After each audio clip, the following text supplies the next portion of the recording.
faster speed created the fatal flaw. Best friends and recent high school graduates, Ellis and Grace, are waiting in line. They wait, and finally it's their turn to ride the roller coaster.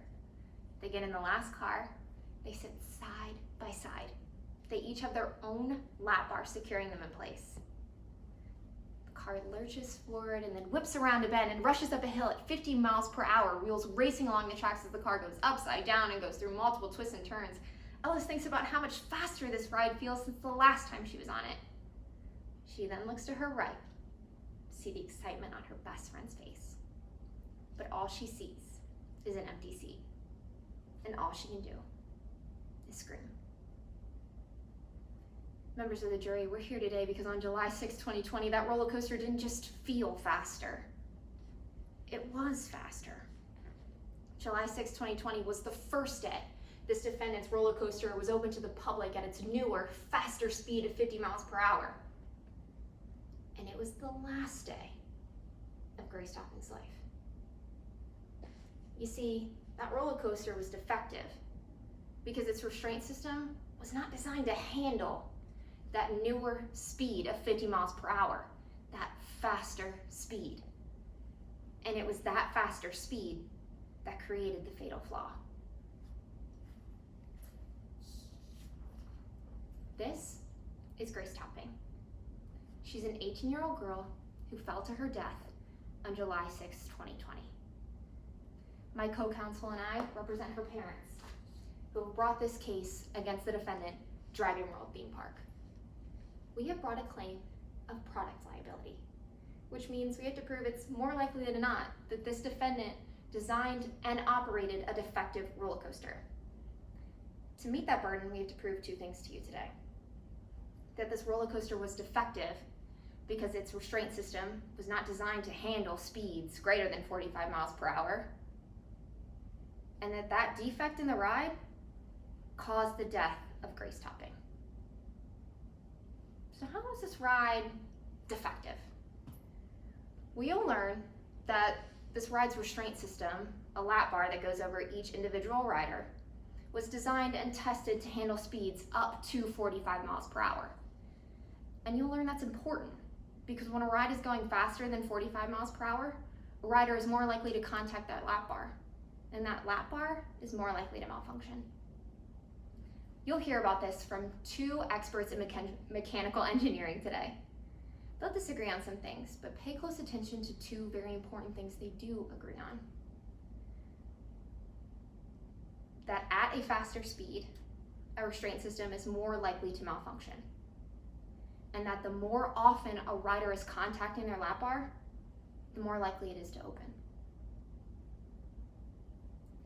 But I want to be clear about something. This ride wasn't physically broken. It was certified safe at 35 miles per hour. And its restraint system was designed to function fine up to 45 miles per hour. But at that faster speed of 50 miles per hour, a speed its restraint system was not designed to handle, that ride became defective because its restraint system could malfunction. And it was that faster speed that created the fatal flaw. So why increase the speed? To answer that question, I need to take you back to June of 2020. Dragon World's CEO sits in his office staring at the past couple years' financial statements. He thinks about how he can attract more people to his park after a global pandemic. And then suddenly, the proverbial light bulb goes off. Increase the speed of what is already the fastest roller coaster in the park. But when this CEO tells his chief mechanical engineer about increasing the speed from 35 miles per hour to 50, he's met with concern, with hesitation, and with questions. You see, the chief mechanical engineer says that this restraint system was not designed to handle speeds greater than 45 miles per hour. The CEO's response? Run it a couple times at 50 if it makes you feel better. And you'll learn they did just that 4 times. They ran the ride 4 times. About 4 minutes of testing with one person on that roller coaster. And sure, none of those 4 times did any lap bar come up, but you'll learn that a ride doesn't have to malfunction all of the time in order to be defective. You'll also learn that in the month between when Dragon World CEO came up with this idea and when the park reopened, they spent $25,000 on advertising this new speed, but not a single dollar on any additional safety features. At the end of the trial, the judge will instruct you that in determining whether or not a product is defective, you have to weigh competing interests. The probability of harm caused, in this case, death, against the cost of safety precautions, like a net, or seatbelts, or a free safety inspection. Now, the defense today might try and come up here and blame Grace Topping for her own death, say she assumed the risk of dying by getting on this roller coaster, or even claim she pushed her own restraint release button. But members of the jury, Grace Topping went to Dragon World on July 6, 2020 to celebrate her high school graduation. She was a young girl with a bright future